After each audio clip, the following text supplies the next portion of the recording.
Dear Bill, when I walked into this office just now, I felt the same sense of wonder and respect I felt 4 years ago. I know you will feel that too. I wish you great happiness here. I never felt the loneliness some presidents have described. There will be very tough times, made even more difficult by criticism you may not think is fair. I'm not a very good one to give advice, but just don't let the critics discourage you or push you off course. You will be our president when you read this note. I wish you well. I wish your family well. Your success now is our country's success. I'm rooting hard for you. Good luck.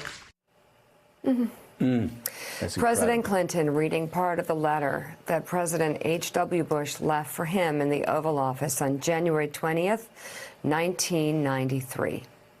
Joining us now, author and NBC News presidential historian Michael Beschloss, and columnist and deputy editorial page director at the Washington Post, Ruth Marcus. Jon Meacham is still with us as well. And Joe, reading that letter, you just really saw his generosity of spirit, and you saw the relationship that would develop over the years between the Bushes and the Clintons, and H.W. Bush really looking out for him. I love the line where he says, "I was never lonely here." Right.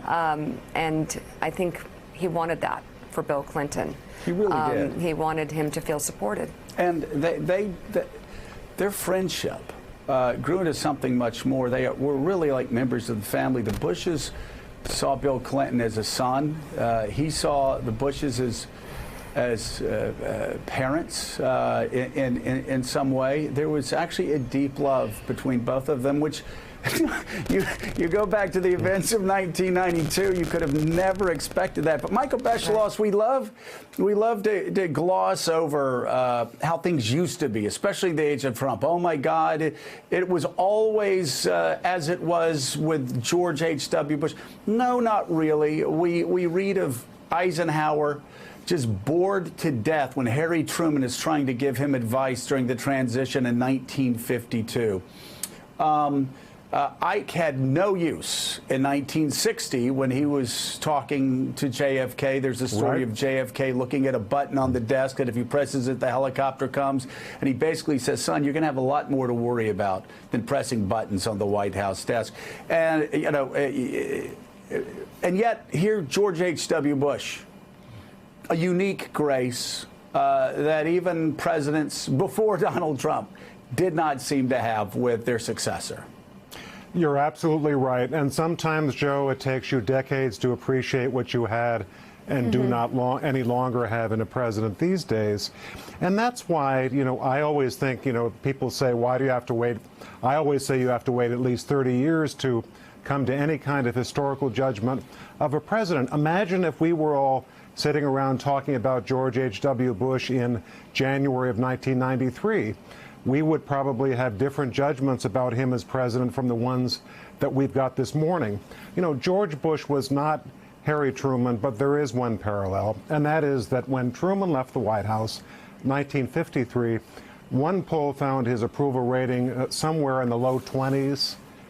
And, you know, here we are over a half century later. Most of us would say Truman was the guy that allowed about 10 Cold War presidents up to George H.W. Bush win the Cold War, and maybe even more than that, Truman showed this modesty and decency and good judgment. Those things we took for granted at the time that George H.W. Bush was president, we don't now. And so in the light of our current times, George H.W. Bush looms as an even greater man. Well, and Harry Truman, Jon Meacham, seen as a great or near great president. Now, that would have been a laughable prospect in 1953 among his contemporaries. Same with George H.W. Bush in 1993, and yet there we are. And again, the uncommon grace he showed his successor, Bill Clinton, who had just talked about him as a relic of a different age, and yet the grace there to say, we're here for you, we're rooting for you. Good luck. Yeah, the morning he wrote that he was dictating into his diary and his last morning in the Oval Office, and he reflected on how wonderful Barbara was, how essential she had been.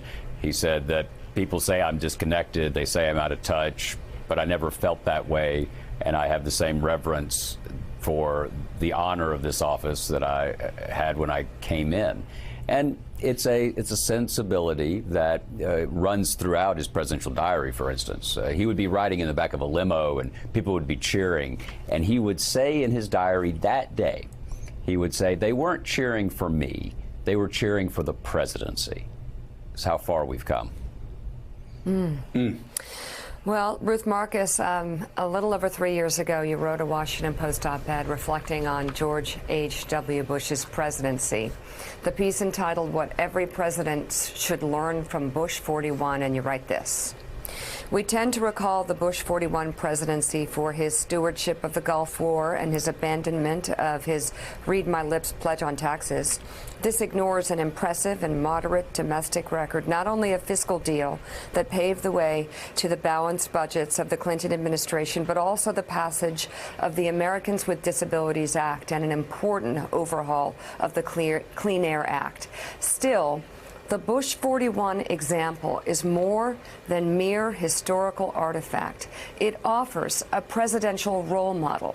He understood the value of painstakingly building personal relationships, how the assiduous courting, even of the opposition, could pay off even if years down the road. He was a president willing to bend, to risk reputation and re-election in the service of the national interest. And Ruth, it's a balance of grace, patriotism, humanity, and also selflessness. It was never about him.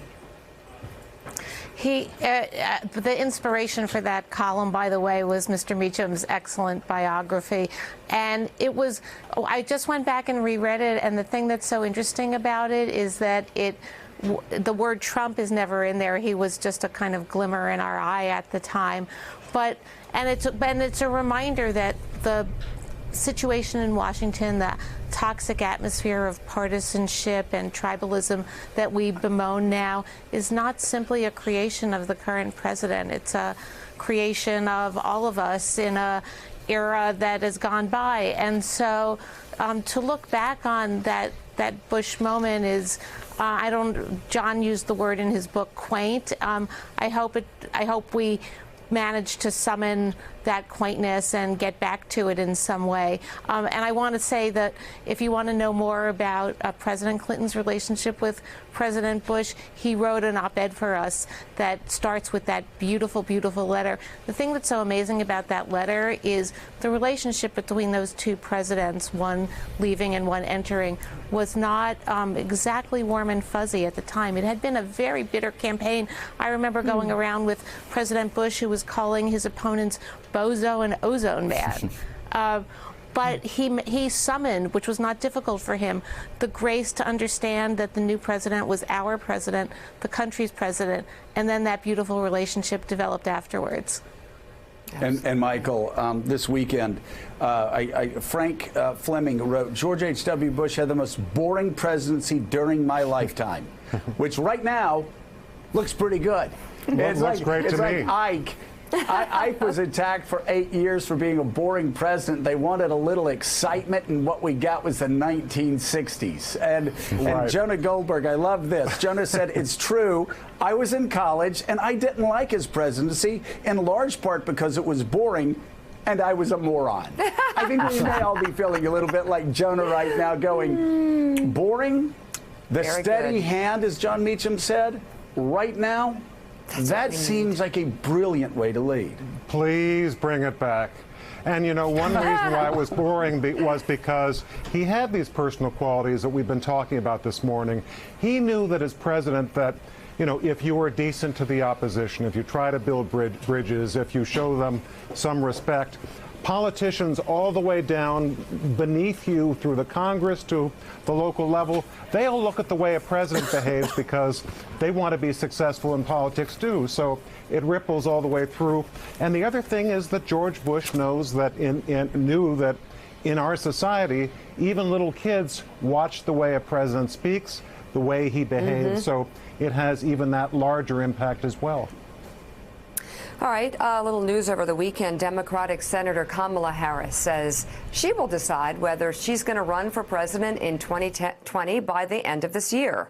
The California senator told me during the Know Your Value conference in San Francisco on Saturday, quote, "It's a very serious decision. Over the holiday, I will make that decision with my family." Senator Harris also said that she's aware of the challenges that a barrier-breaking campaign will include, saying, quote, "Let's be honest, it's going to be ugly. When you break things, it is painful, and you get cut, and you bleed." And she said she was going to, Joe, talk with her family about the reality of that, and that it would be a family decision. Would be a family decision. And she's making it over the holidays. Yeah, Ruth, I guess we're about to enter into, well, the serious time, sort of the sorting where we see which of these 572 Democrats who say they're going to run for president, whether they're really going to jump in or not. And Kamala Harris is interesting because she is depicted on the national stage as this far-left senator from California. And yet you look at her background as a prosecutor out of San Francisco who became an attorney general. When she ran for re-election in 2014 as attorney general, she had a lot of very conservative sheriffs in Southern California, a lot of really tough law enforcement officers who probably voted Republican most of their lives, actually support Kamala Harris because she reached out to both sides. I guess a real challenge for her is going to be whether she can somehow translate that record in California to who she'll be on the national stage. I think the sorting, and maybe you've undercounted with 572. There's probably more that have popped up while we've been on the air. The sorting is going to be a challenge for everybody. Kamala Harris has a very interesting background. She could be a very compelling candidate. I think one of the very big challenges for her and for a big number of that 572 has to do with figuring out how to not be seen as a creature of Washington, because I think that the Washington baggage is significant for a lot of the prospects that Democrats have. They don't have a great farm team of governors and state legislators, so the natural place for Democratic candidates to come from is Washington, but that may not be the best place from which to run against this president. Yeah, you know, Mika, just a point of personal privilege. This weekend, the Know Your Value conference was extraordinary. It was the most extraordinary thing that happened, I thought, in my life, other than Alabama coming back and beating Georgia in the SEC. No, it was actually extraordinary.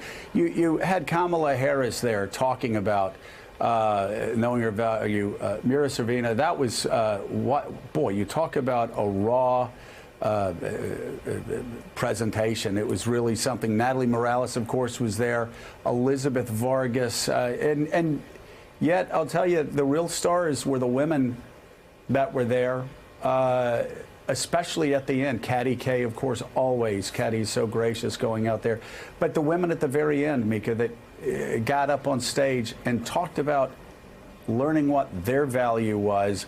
And, oh, my gosh. And learning how to move ahead when sometimes all the odds are against them. Well, and the competition was really incredible. That's the winner of the $25,000 bonus. It was incredible to watch Danielle Oseguera go from a shy student in California to the biggest force on stage, competing against other amazing women. You saw Lisa Borders there, and Cindy Robbins, who inspired Salesforce to spend $9 million to equalize the pay. And get many up to do that. So it was an incredible day and a great way to spend the honeymoon.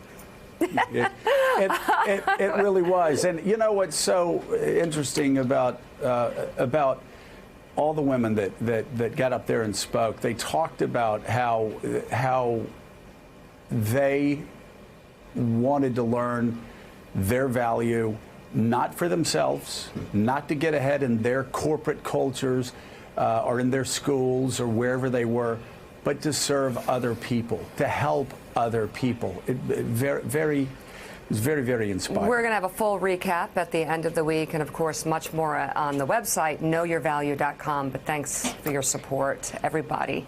Michael Beschloss, Ruth Marcus, thank you both. Up next, it seems Michael Cohen isn't the only one who lied about plans for a Trump Tower in Moscow. NBC's Keir Simmons joins us with his new reporting on that. Morning Joe's back in a moment. Thanks for checking out MSNBC on YouTube, and make sure you subscribe to stay up to date on the day's biggest stories. And you can click on any of the videos around us to watch more from Morning Joe and MSNBC. Thanks so much for watching.